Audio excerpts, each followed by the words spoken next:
ഇതാ പാർലമെന്റിന്റെ ഇരുസഭകളും പിരിഞ്ഞിരിക്കുകയാണ്. ഇന്നും ശക്തമായ പ്രതിഷേധത്തിനാണ് ഇന്ത്യൻ പാർലമെന്റ് സാക്ഷ്യം വഹിച്ചത്. അദാനി വിഷയത്തിലായിരുന്നു പ്രതിപക്ഷത്തിന്റെ ശക്തമായ പ്രതിഷേധത്തെ തുടർന്ന് ഇരുസഭകളും ഇന്നത്തേക്ക് പിരിഞ്ഞു.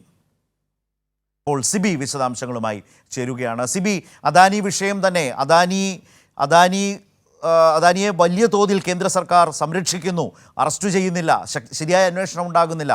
ഇതാണോ ഇന്നും പ്രതിപക്ഷം ഇരുസഭകളിലും ഉന്നയിച്ച പ്രധാന പ്രശ്നം?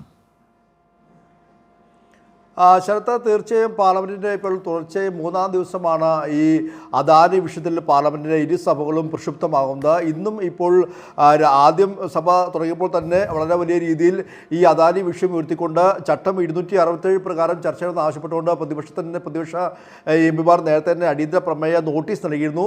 എന്നാൽ ഇതിൽ ചർച്ച ചെയ്യാനാവില്ലെന്ന നിലപാടാണ് ഇരുസഭയിലെയും അധ്യക്ഷന്മാർ സ്വീകരിച്ചത്. പിന്നീട് വളരെ വലിയ പ്രതിഷേധം പ്രതിപക്ഷം തീർത്തു. പിന്നീട് ഉച്ചയ്ക്ക് 12 മണി വരെ സഭ നിർത്തിവെക്കുന്ന സാഹചര്യമുണ്ടായി. വീണ്ടും 12 മണിക്ക് ചേർന്നപ്പോൾ വീണ്ടും സഭയിൽ എത്രത്തോളം പ്രതിപക്ഷം ബഹളം ശക്തമാകുകയും നടുത്തളത്തിൽ ഇറങ്ങുന്ന സാഹചര്യം ഉണ്ടാവുകയും ചെയ്തു. പിന്നീട് സഭ നാളത്തേക്ക് പിരിഞ്ഞിരിക്കുകയാണ്.